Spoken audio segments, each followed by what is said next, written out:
एकलव्य को धनुर्विद्या सीखने का बड़ा शौक था और उसने जाकर के गुरु द्रोणाचार्य से इस बात की विनय की कि हे गुरुदेव, मुझे आप धनुर्विद्या सिखाइए। परंतु द्रोणाचार्य जी ने उन्हें मना कर दिया। तब क्या था, इसने जंगल में जाकर के एक प्रतिमा बनाई गुरु द्रोणाचार्य की और वहीं पर धनुर्विद्या सीखने लगा और मानो कि सामने गुरु बैठे हैं। और इस प्रकार से अभ्यास करते करते उसने ऐसा धनुर्विद्या सीख लिया कि एक महान धनुर्धर बन गया और अर्जुन के समान ही विश्वविख्यात हुआ। माना जाता है एक सच्चा दृढ़ संकल्प यदि हम ठान लेते हैं तो हमारे परमात्मा को भी वो सब कुछ हमें प्रदान करना होता है जिसके हम अधिकारी नहीं भी हैं। क्योंकि भावी मेट सकत त्रिपुरारी, संसार में जितने भी कामनाएं हैं, जितने भी हमारी इच्छाएं हैं, उन सभी इच्छाओं को पूरा करने के लिए वो परमात्मा हमारे साथ है। भाग्य कब पलट जाए कोई नहीं जान सकता। और ऐसे ही आज स्थिति बनी हुई है मिथुन राशि के अनुसार, जो उनके जून महीने के आज हम राशिफल लेके आए हैं। इसमें आप जान पाएंगे एक एक ग्रहों की बारीकियों को आप समझ पाएंगे, कौन से ग्रह आपको अच्छा परिणाम दे रहे हैं, कितने अच्छे आपके आर्थिक स्थिति रहने वाले हैं, आपका दाम्पत्य जीवन और आपकी व्यवसाय की स्थिति क्या रहेगी, भाग्य और कैरियर का साथ कितना रहेगा। एक एक पॉइंट को समझिएगा कि आप जब इसे समझ जाएंगे तो आने वाले अपने इस एक महीने का प्लानिंग बहुत अच्छे से बना पाएंगे। ज्योतिष के माध्यम से वही तो एक माध्यम है जिसके माध्यम को यदि हमने समझ लिया, जान लिया, तो आप अपने भविष्य को बहुत अच्छा बना सकते हैं। मिथुन राशि के लगन के ही मालिक हो जाते हैं स्वयं बुद्धदेव। बुद्धदेव आपके राशि के स्वामी हो गए हैं। बुद्ध जो कि स्वयं एक चतुराई है, एक वाक्पटुता है। इसलिए आप देखेंगे मिथुन राशि के जो जातक होते हैं या जो जातिकाएं होती हैं, इनमें एक वाक्पटुता बहुत अच्छी होती है, बोल चाल की बहुत अच्छी इन्हें समझ होती है। इनकी बुद्धि तो प्रखर मानी गई है क्योंकि बुद्ध बुद्धि के प्रदाता होते हैं, इसलिए बुद्धि प्रखरता यहाँ पर देखी जाती है। हमेशा दूसरों के अनुबंध को पूर्ण करने का प्रयास करते हैं, अपना स्वयं दुखी हो जाए, लेकिन यदि दो लोग आपस में मिलना चाहते हैं तो उन्हें मिलाने का कार्य, अनुबंध कराने का कार्य ये बहुत अच्छे ढंग से कर सकते हैं आप। शायद इसी कारण बुद्ध देवता जो कुमार माने गए हैं ग्रहों के, आपके अधिपति हैं। और यहाँ पर यही बुद्धदेव गोचरवश आज आपके एकादश भाव में हैं। एकादश भाव वो स्थान हो गया जहाँ पर बुद्ध देव पहुँच करके लाभ की बात कर रहे हैं। पिछले कुछ समय से यहाँ चल रहे हैं, परंतु अस्त और नीच अवस्था में, और कई बार तो ये बुद्ध देव अस्त अवस्था में हैं और वो भी वक्री और मार्गी होते ही रहते हैं। तो अब आपको समझना है कि बुद्ध देव 1 जून से लेकर के 6 जून का वो समय होगा जिस समय पर ये आपके लाभ भाव पर होंगे। भाई लग्नेश का लाभ भाव पे जाना अच्छा संकेत माना जाएगा। किस दृष्टिकोण से? आपकी इच्छाओं की पूर्ति के दृष्टिकोण से। यदि आपको लगता है कि मेरी इच्छाएं कुछ दमन हो रही हैं, पूर्ण नहीं हो रही हैं, तो 1 से 6 जून का वो समय होगा जब आपकी इच्छाएं इस टाइम पर पूर्ण होने की संभावना जरूर बन सकती है। ठीक समझिएगा, 7 जून से 24 जून का समय, ये वो डेट होगा जिस टाइम पर आपके लग्नेश मतलब आपके राशि के स्वामी जो बुद्ध हैं, ये आपके एकादश भाव को छोड़ करके आपके द्वादश भाव में प्रवेश कर जाएंगे। इनका गोचर जब होगा आपके द्वादश भाव में, तो यहाँ पर पहले से सूर्यदेव विद्यमान है, लेकिन इनका साथ कब तक रहेगा? 15 तारीख तक रहेगा, क्योंकि 15 तारीख के बाद यही सूर्यदेव यहाँ को छोड़ देंगे, आपके लगन पे आ जाएंगे। तो मुख्यतः आपको समझना है 7 जून से लेकर के 15 जून का समय आपके लिए बुधादित्य नाम का एक राजयोग बनाएगा, और इस राजयोग के अंतर्गत आप उस समस्त श्रेष्ठतम पद को प्राप्त कर पाएंगे जिसके आप हकदार हैं। याद रखेंगे, आपके राशि के स्वामी ही द्वादश भाव में चले जाएं तो आपको थोड़ा सा ध्यान रखना पड़ेगा अपने स्वास्थ्य पर, क्योंकि द्वादश भाव हमारे जीवन में हॉस्पिटल की चिकित्सा का व्यय भी कराता है। तो जब राशि का स्वामी हमारा लगन ही उठ करके द्वादश में चले जाए तो स्वास्थ्य पर विशेष ध्यान देने की आवश्यकता है। हो सकता है कि इस टाइम पर हॉस्पिटल, चिकित्सालय इत्यादि के व्यय से हमें बचना पड़ जाए। अब यहाँ पर सूर्य भी उपस्थित होंगे। सूर्य को हमने कहा कि सूर्य ऑलरेडी आपके तीसरे घर के मालिक हैं, जो साहस और पराक्रम भाव के मालिक हैं। जैसे ही 24 जून के बाद का जो समय होगा, इस समय पर क्या होगा? इस समय 24 जून के बाद यही बुध 24 से 30 जून के समय पर आपके मिथुन राशि आपके लगन पे आ जाएंगे। कितना अच्छा शुभ संकेत माना जाएगा। भाई लगन का मालिक ही हमारे ऊपर आ गया, अर्थात हमारे अंदर आ गया, तो लग्नेश जब उठ करके हमारे लगन पर ही आ जाए तो इससे अच्छा और कोई नहीं हो सकता। आप ये समझिए कि आप अपने घर पे ही आ गए हैं। ये 12 घर हैं, सभी घर में घूम फिर करके आप अंत में अपने घर पे आ करके आप क्या मिलता है आपको? अपने घर में आपको शांति मिलता है, अपने घर में आपको आराम मिलता है। और यही आराम और शांति का समय होगा आपके लिए 24 जून से 30 जून का समय। और जब आप इस बात को मानते हैं और जानते हैं कि एक स्वस्थ मन मस्तिष्क, एक शांत मन सदैव जीवन में उच्चतम पद को प्राप्त करता है, तो इस प्रकार से ये बुध आपके जीवन में ये भी खुशहाली देगा। तो विशेष ध्यान रखने की बात कहाँ पर रहेगी? तो 7 जून से 24 जून के मध्य, जहाँ पर स्वास्थ्य में आपको ध्यान देने की आवश्यकता है। चिकित्सालय संबंधी व्यय न हो, इसके लिए सतर्क रहें भाई। इसके लिए जब लग्नेश वहाँ पर जाएगा तो स्वास्थ्य, योग, व्यायाम, प्राणायाम इत्यादि करते रहें। भगवान गणपति की आराधना, श्री गणेश की कृपा आपके जीवन में विघ्न हरण मंगल करण तो कहा ही गया है गणेश जी को।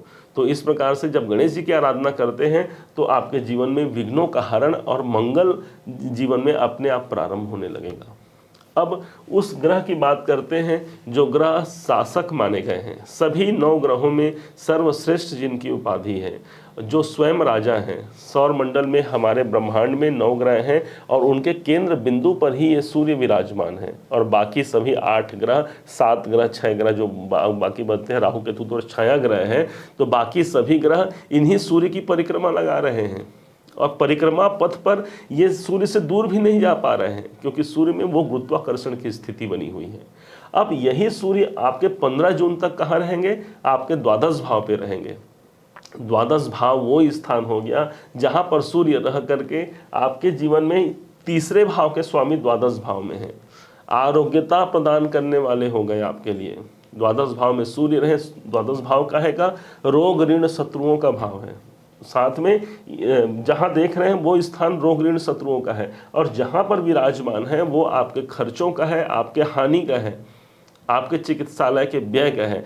परंतु यहाँ पर जब सूर्य हैं तो सूर्य जहाँ पर होते हैं उस भाव को प्रकाशित करते हैं और वहाँ पर बुराइयाँ नहीं रह सकती। इसी कारण से कोई बीमार है तो क्या कहते हैं हम, जा कर के भाई बाहर निकलो, सूर्य की रोशनी में जाओ।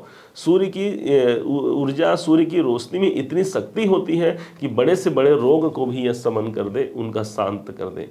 तो यहाँ सूर्य का पोजीशन लगभग एक प्रकार से मान सकते हैं आप अनुकूल है, लेकिन बहुत अनुकूलता नहीं है। थोड़ा सा भी यदि आप खान पान में या अपने जीवन के नियम संयम में थोड़ा बहुत भी अगर परिवर्तन कर लेते हैं तो यहाँ पर सूर्य आपके लिए बाधित हो सकता है। आपके स्वास्थ्य में गिरावट और अवनति देखने को मिल सकता है। इसीलिए यहाँ पर सूर्य के को सदैव नमस्कार करना आपके लिए उचित होगा। प्रातः काल का वो समय होगा जब उठ करके आपको भगवान सूर्य को जल दीजिए, उनको प्रणाम कीजिए। भानु प्रिय नमस्कार शिव जल अभिषेक। शास्त्रों में बताया गया है कि भगवान शिव को प्रसन्न करना है तो जल की धारा अर्पण करनी चाहिए, लेकिन भगवान सूर्य को प्रसन्न करना है तो भानु प्रिय नमस्कार। भगवान सूर्य को सदैव नमस्कार से प्रिय होता है। इसलिए द्वादश जो नमस्कार होते हैं सूर्य भगवान के, ये भी उन्हीं का ही चमत्कार है। और इसके साथ साथ आप सूर्य नमस्कार के द्वारा आप इस सूर्य के अच्छे प्रभाव को आप अपने जीवन में ला सकते हैं। 15 जून तक कुछ सतर्कता की आवश्यकता है। जैसे ही 15 जून समाप्त होगा, ठीक उसी दिन से ही 15 जून से ही आपके पूरे जून अंतिम महीने तक ये सूर्य आपके लगन पे आ जाएंगे, अर्थात मिथुन राशि पर ही सूर्य का संचरण हो जाएगा। सूर्य का संचरण जब मिथुन राशि पर होगा अर्थात आपके ऊपर हो गया, बहुत अच्छा इसे प्रभाव मानेंगे। क्यों मानेंगे? क्योंकि सूर्य की ये मित्र की राशि है। सूर्य और बुध का कॉम्बिनेशन बहुत अच्छा है, दोनों आपस में परम मित्र हैं और मित्रता निभाते हुए यहाँ पर सूर्य किसी भी प्रकार से कोई विशेष हानि की संभावना नहीं बनाएंगे। उच्चाधिकारियों का सपोर्ट प्राप्त होगा। जो लोग गवर्नमेंट सेक्टर से जुड़े हुए हैं उनको यहाँ पर अच्छी संभावनाओं की प्राप्ति हो सकती है। यदि आप शासकीय नौकरी में जाना चाहते हैं, जो विद्यार्थी या जो बच्चे जो पढ़ाई करना चाहते हैं, जो नौकरी करना चाहते हैं, तो शासन के क्षेत्र में उन्हें सफलता मिलने का योग बन सकता है। सूर्य हमारा गवर्नमेंट है, तो गवर्नमेंट सेक्टर से जितने लोग भी जुड़े हैं मिथुन राशि के लोग, इन सबको अच्छी स्थिति यहाँ पर देखने को मिल सकती है। सूर्य हमारे जीवन में हमारी आत्मा है। माना जाता है सूर्य जहाँ होता है व्यक्ति वहीं पर रुक करके अपना कार्य करता है।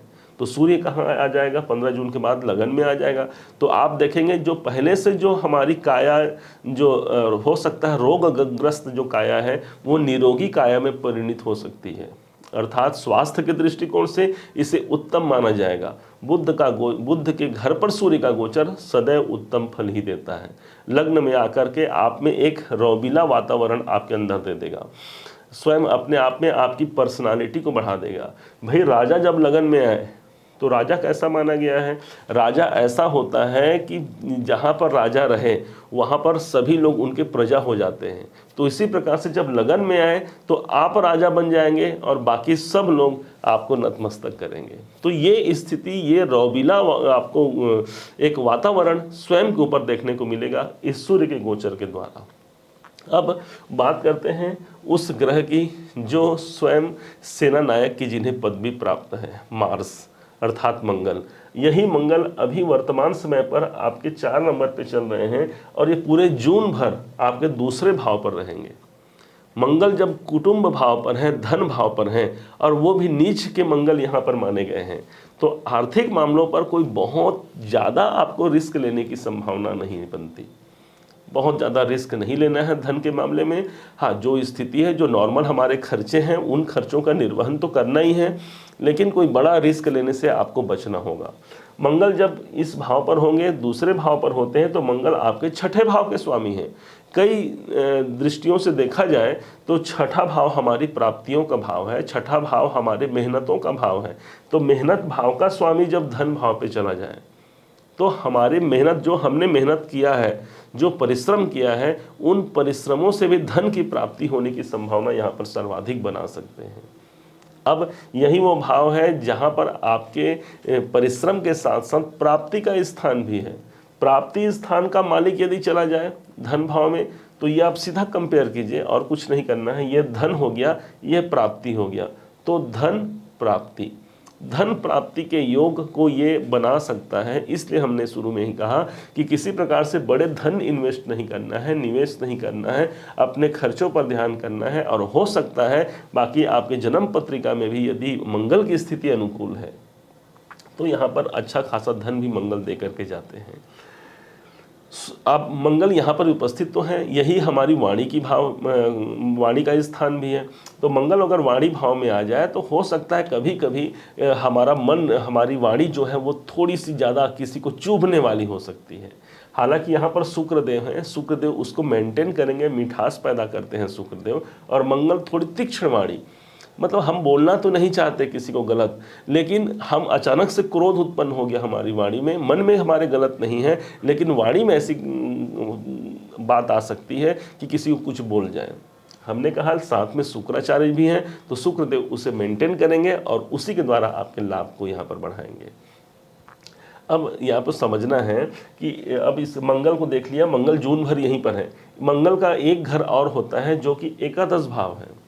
एकादश भाव मतलब सीधे सीधे आपके जीवन में जितने भी कामनाएं हैं, जितने भी आपको प्रॉफिट प्राप्त होना है जीवन में, ये सब मंगल के अधीनस्थ है। इसलिए मंगल का गोचर जब भी आपके धन भवन पे होगा, माना कि यहाँ पर जाकर के मंगल नीच के हो जाएंगे, परंतु ये आपको भूलना नहीं है, ये आपके एकादशेश हैं। एकादशेश माने वो स्थान जहाँ हमारी इच्छाओं की पूर्ति होना। भाई मान लीजिए हमारी इच्छा है धन प्राप्ति की, तो धन स्थान पे है ना, आर्थिक स्रोत को बढ़ाएंगे। हमारी इच्छा है कुटुंब में खुशियाँ लाने की, तो कुटुंब भाव में है, तो इच्छाएं कहाँ चली गई? कुटुंब में चली गई। कुल मिलाकर के ये मंगल का गोचर भले ही नीच का है, भले कुछ विलंब की स्थिति कर सकते हैं, कुछ प्रॉब्लम दे सकते हैं, परंतु ओवरऑल देखा जाए तो ये आपकी इच्छाओं की पूर्ति के लिए है। मेरा मानना है धन प्राप्ति के लिए इससे अच्छा संयोग नहीं हो सकता। जब हम लोग किसी का बर्थ चार्ट देखते हैं तो उस स्थिति में यदि कि धन के विषय में देखा जाए तो क्या देखते हैं भाई, लाभ भाव का स्वामी कहाँ है, तो लाभ भाव का स्वामी आपका धन भवन में है, तो लाभ की संभावना यहाँ पर अच्छा खासा बनाएगा ना। तो इस दृष्टिकोण से इच्छाओं की अनुकूलता पूर्ति होने की संभावना सर्वाधिक बनती है। अब मंगल की कृपा लेनी है, मंगल नीच का है, तो इसके लिए भाई हनुमान जी की आराधना तो करनी चाहिए आपको। मंगलवार का दिन सबसे उत्तम माना गया है। वैसे भी हनुमान जी को लाल सिंदूर चढ़ाना मंगल के अशुभ प्रभावों को कम करता है, इसलिए आप प्रयास कीजिए कि मंगलवार का जो दिन हो उसमें घी से आप उसमें लेपन कर दीजिए सिंदूर को, और उसे हनुमान जी पर अर्पण कीजिए। होगा क्या, होगा ये हो गया, घी जो होता है वो चंद्रमा होता है जिसके घर पर ये बैठे हैं, और मंगल स्वयं सिंदूर हो गए, दोनों को अर्पण किया, मानो हमने सेकंड भाव के दुष्प्रभाव को कम कर दिया और इसी मंगल के शुभ प्रभाव को हमने आकर्षित कर लिया। कैसे इच्छा पूर्ति नहीं होगी। अब अगले जो ग्रह होते हैं हमारे, वो होते हैं सौर मंडल के सबसे बड़े ग्रह, यही है जुपिटर, जिन्हें हम कहते हैं गुरुदेव, देवगुरु बृहस्पति। यही बृहस्पति देव आपके जन्म, आपके इस राशि चक्र राशि कुंडली के अनुसार ये आपके एकादश भाव में बैठे हैं। एकादश भाव 21 अप्रैल को इनका गोचर हो चुका है और पूरे जून महीने भर ये आपके एकादश भाव में रहेंगे। मानो गुरु स्वयं वरद हस्त बरसा रहे हों कि भाई आप अपना काम कीजिए, मैं आपकी इच्छाओं को पूरा करूंगा। क्यों? क्योंकि ये इच्छाओं की पूर्ति के भाव पर है। माना जाता है कि हमारा कितना भी हम कर्म कर लें, यदि गुरु का आशीर्वाद मिल जाए, गुरु का सानिध्य मिल जाए, तो वो जातक अपने जीवन में श्रेष्ठ से श्रेष्ठतम पद को प्राप्त करता है। और ऐसी ही स्थिति यहाँ पर गुरुदेव आपके बनाए हुए हैं, भूलना नहीं है। ये गुरुदेव आपके लग्नेश के मित्र हैं, आपका जो राशि का स्वामी हो गया बुध देव, इनके मित्र हैं यही गुरु, और यही आपके इच्छाओं की पूर्ति के भाव में आए हैं। तो जून का महीना एक प्रकार से आपकी इच्छाओं की पूर्ति के लिए अनुकूल माह आप मान सकते हैं। चूंकि ये गुरु आपके सप्तमेश हैं, आपके दशमेश हैं, इसलिए सप्तमेश और दशमेश होने के कारण आपके कैरियर में ग्रोथ भी दिखाएंगे, क्योंकि गुरु यहाँ पर के दशम भाव के मालिक हैं। जो आपने कर्म किया है उन कर्मों का एक श्रेष्ठ प्रतिफल यदि कोई ग्रह देगा लाइफ टाइम, वो है सिर्फ और सिर्फ गुरु। और दूसरा, सप्तमेश होने के कारण आपके यदि वैवाहिक जीवन में कोई खटास है उसे भी यहाँ पर ये अनुकूल बनाएंगे। दूसरा, यदि आपको लगता है कि व्यापार में कुछ 19-20 की स्थिति चल रही है, व्यापार उतना अनुकूल नहीं चल रहा है, तो गुरु इसे मैनेज करने का प्रयास कर रहे हैं। परंतु क्या करें भाई, यहाँ पर राहु भी तो साथ में बैठे हैं। राहु और गुरु मिलकर के एक चांडाल नाम का योग भी बना रहे हैं, जिसके कारण होगा क्या, चांडाल योग के कारण ये गुरु खुल करके कार्य नहीं कर पा रहे हैं। परंतु अभी 10 जून का वो समय होगा, उसके लिए हम एक अलग से वीडियो लेकर के आएंगे। इस टाइम पर ये गुरु बहुत पावरफुल हो जाएंगे। 10 जून का वो समय होगा जिस दिन गुरु अपने पूर्णतम दृष्टि डिग्री पर आ जाएंगे। और जब माना जाता है कोई ग्रह जब 12 से 18 डिग्री पर होता है तो वो अपने अच्छे परिणाम को देता है, और बाकी जो उनके साथ जो ग्रह होते हैं उनके दुष्प्रभाव उस पर नहीं पड़ते। तो एक तरफ तो गुरु यहाँ पर शुभ भावों के स्वामी हैं, अच्छे परिणाम देंगे। 10 जून से प्रारंभ हो जाएगा ये, और आगे करीब करीब 1.5-2 महीने तक है। कैलकुलेशन हमने करके रख लिया है, इसके बाद शायद वो वीडियो आए, आप उसे ज़रूर देखिएगा। तो यहाँ पर गुरु आपके लिए अनुकूल हो गया। अब यही देखना है, गुरु की दृष्टियों की बात करते हैं। 1 2 3 4, 1 2 3 4 5, गुरु की पंचम दृष्टि आपके पराक्रम भाव पर है। भाई पराक्रम पर गुरु की दृष्टि होना, जो मर्जी साहस कीजिए, पीछे बैठे हैं गुरुदेव आपको आशीर्वाद देने के लिए। गुरु कौन है? तो गुरु है आपके भाग्य विधाता, भाग्य के कारक ही माने गए हैं बृहस्पति को, इसलिए आपके साहस के परिणाम देने के लिए यहाँ पर आए हुए हैं। पूरे 1 वर्ष तक रहेंगे, आपको सिर्फ जून की बात ही नहीं, पूरे वर्ष भर ही रहने वाले हैं। गुरु की एक दृष्टि पंचम पे पड़ रही है। पंचम पर जब गुरुदेव की दृष्टि पड़ती है वो भाव भी बहुत पवित्र हो जाता है, शुद्ध हो जाता है। तो इसलिए बौद्धिक दृष्टिकोण से भी ये अनुकूल माना जाएगा। फिर 7 8 9 और नवम दृष्टि से तो भाई अपने ही घर को देख रहे हैं। हमने अभी कहा कि जब आप अपने घर को देखें, आप ये मानिए कि आप अपने घर पे नहीं हैं, और यदि आपको आपके घर के सामने आप बैठे हैं और आपको नियंत्रण रखना है अपने घर को, तो आप कोशिश करेंगे कि मेरे घर में किसी प्रकार से कोई भी छेड़छाड़ी ना हो। ठीक इसी प्रकार से गुरुदेव आपके सप्तम भाव को देखेंगे तो सप्तम भाव में किसी प्रकार से अहित नहीं होने देंगे। वैसे भी ज्योतिष का सिद्धांत है कि गुरु यदि नवम भाव को देखते हैं तो यहाँ पर भाग्य की वर्षा होती है, क्योंकि नवम दृष्टि गुरु की भाग्य की दृष्टि होती है। तो जो लोग विवाह करना चाहते हैं उनके लिए सर्वाधिक उत्तम समय, विवाह के दृष्टिकोण से विवाह के संबंध इस साल तय होने के सभी योग्य अवसर आपको प्राप्त होंगे। दाम्पत्य जीवन में भी मधुरता लाने का प्रयास यहाँ पर गुरुदेव करेंगे। अब यही गुरुदेव की बात, अब हम लोग अगले ग्रह पर बढ़ते हैं जो कि वीनस शुक्राचार्य जी हैं। शुक्रदेव की बात करते हैं तो शुक्रदेव आपके कर्क में जून माह भर रहेंगे बोल रहे हैं। कर्क मतलब 4 नंबर कहाँ है, तो 4 नंबर आपका धन भाव, आपके धन भाव पर शुक्रदेव हैं। धन भाव पर यहाँ पर आकर के यही शुक्राचार्य, यही वीनस जो दैत्य गुरु हैं और धन भाव पर हैं, कैसे आपके आर्थिक मामलों पर इनका हस्तक्षेप नहीं होगा। और हस्तक्षेप भी कैसा, आपके लिए भाई भूलना नहीं है, आपके पंचमेश हैं। पंचमेश होना मतलब कि आपके इच्छाओं की पूर्ति करना, पंचमेश होना मतलब कि आपकी जो हमारी बुद्धिमत्ता है उसके अनुरूप कार्य करना। तो शुक्र यहाँ पर आपके बुद्धि के अनुसार, आपके बुद्धिमत्ता के अनुसार, आपके निर्णय क्षमता के अनुकूल प्रभाव से यहाँ पर आपके लिए धनदायक हो गए हैं। क्यों हुए हैं, आपको बताएं कि आपके कुटुंब भाव पर है, आपके धन भाव पर है। शुक्र का ये स्थान भी है। शुक्र वैसे भी आपने देखा होगा पैसों के देवता किसे माना गया है, शुक्र को ही माना गया है। धन वेल्थ के कारक माने गए हैं शुक्राचार्य, और स्वयं यहीं पर आए हैं। इसलिए जून का जो माह होगा वो एक प्रकार से आपके बैंक बैलेंस को बढ़ाने का एक समय अच्छा हो सकता है। यदि आप चाहते हैं कि बैंक में हमारे पैसे बढ़ें तो प्रयास कीजिए, हो सकता है इस टाइम पर आपके बैंक में आने जाने बढ़ जाए, या फिर आपके शेयर मार्केट में भी पैसे लग सकते हैं, क्योंकि पंचम भाव हमारा शेयर मार्केट है, लॉटरी है, सट्टा है। लेकिन शेयर मार्केट में कोई बड़ा अमाउंट डालने से पहले आपको चाहिए कि अपनी कुंडली का भी विश्लेषण किसी योग्य ज्योतिषी से करवा लें, अन्यथा आपको हानि उठानी ना पड़े। ओवरऑल अगर गोचर की बात किया जाए तो शुक्र आपके धन भाव पर बैठ करके आपकी आर्थिक स्थिति को परिपूर्णता की ओर ले जाने के लिए अग्रसर हैं। यहाँ से शुक्र आपके अष्टम भाव को देख रहे हैं। अष्टम भाव वो स्थान है जहाँ पर आपके पैसे फंस जाते हैं। तो जून के महीने में पैसा फंसने का संभावना यहाँ पर नहीं बनता। क्यों नहीं बनता कि शुक्र की जो दृष्टि आ रही है ये 10 नंबर पे आ रही है, मतलब शनि के घर पे आ रही है, और शनि और शुक्र का आपस में कॉम्बिनेशन बहुत अच्छा है, दोनों मित्र हैं। तो मित्र के राशि पर शुक्र की दृष्टि होने के कारण पैसे फंसने की संभावना यहाँ पर कम ही दिखती है। फिर भी पैसों का लेन देन है भाई, बहुत सोच समझकर आपको कार्य करना है। इस समय पर आपकी बुद्धि सबसे ज़्यादा आप देखेंगे, स्वयं इस जून महीने में आपकी बुद्धि सबसे ज़्यादा, आपका दिमाग धन की ओर ज़्यादा रहेगा, अपने कुटुंब परिवार की ओर ज़्यादा रहेगा। किसी न किसी कारण से आप उसी में ही आप उलझे रहेंगे, या तो पैसों के लेन देन से या फिर अपने पारिवारिक गतिविधियों से। क्यों? क्योंकि मन आपका, बुद्धि और मन दोनों भाव का स्वामी आपका दूसरे भाव पर गए हुए हैं ऑलरेडी। इस भाव पर अब बात करते हैं, केतु चंद्रमा तो बैठे हुए हैं।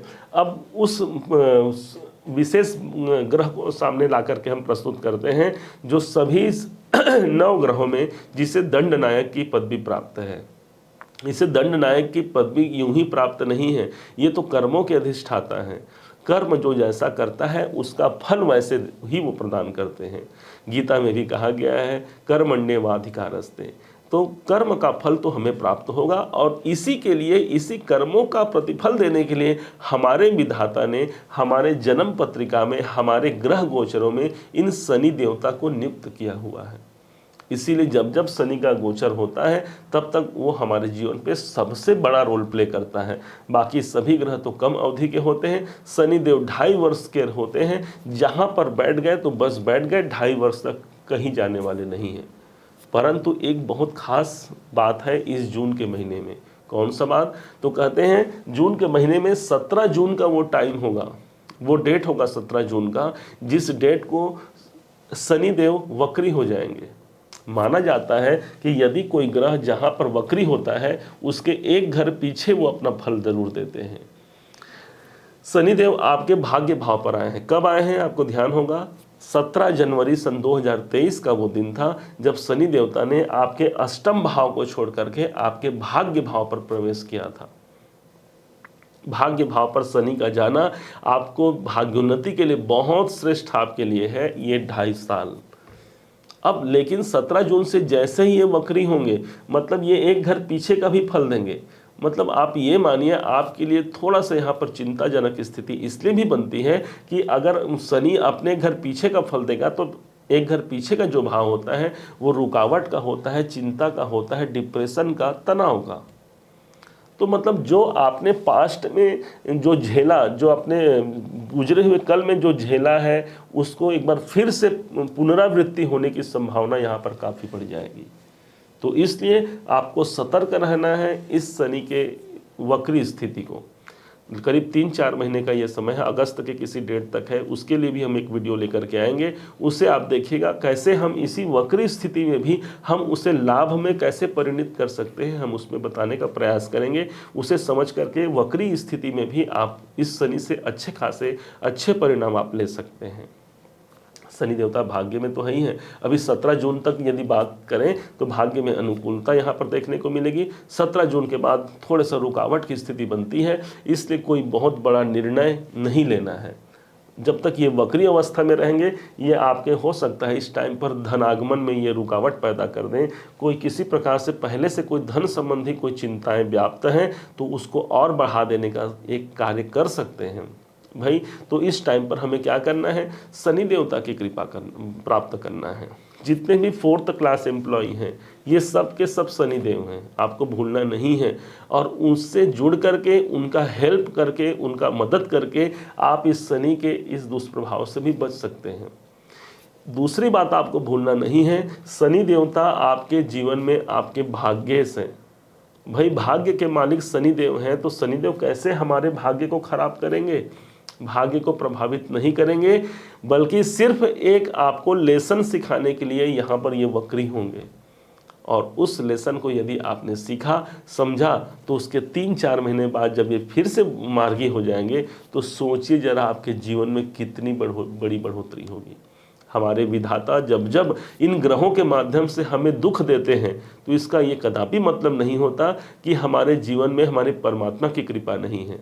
उन दुखों के पीछे में जरूर कोई बहुत बड़ा इवेंट होता है सुख का, संभावनाओं का, और वही सुख और संभावनाएं यही शनिदेव मार्गी स्थिति में ला करके खड़े कर देंगे। बल्कि वक्री स्थिति में तो आपको तो ये समझना है कि हमसे क्या गलती हुई थी पहले के समय में, उस समय को, उस वक्री स्थिति में आपको उसको पुनरावृत्ति जो होगी ये शनि की, उसमें आपको पुनरावृत्ति ना हो, बल्कि वहां पर जाकर के आपको सुधार करने की आवश्यकता है। सीधा वक्री का यही मतलब होता है कि आपको फिर से वो इवेंट देखने को मिलेगा। तो इसलिए आपको आप ये ट्रेवल मशीन में आप पास्ट में जाएंगे 4 महीने के लिए, और उस टाइम पर जा करके आप वहाँ पर सुधार यदि कर लेते हैं तो फिर भाग्य में कैसे बढ़ोतरी नहीं करेंगे भाई। मिथुन राशि के सीधे 9वें भाव पर शनिदेव हैं, भाग्य की बढ़ोतरी होकर रहेगी। उम्मीद करता हूँ कि आपने इस जून महीने के राशिफल को आपने समझा होगा, जाना होगा, और इसे कैसे अपने जीवन में अप्लाई करना है आपने इसे समझा होगा। और यदि आपने इसे सीखा, समझा, और मेरे समझाने का प्रयास यदि आपको सार्थक लगा तो अपना एक लाइक करना मत भूलिएगा, अपना कमेंट करके ज़रूर बताइएगा कि आपको मेरा यह प्रयास कैसा लगा। बहुत मोटिवेशन मिलता है हमें भविष्य में और वीडियो बनाने के लिए। पुनः आप सभी का दिवस मंगलमय हो। इन्हीं शुभकामनाओं के साथ जय शनिदेव।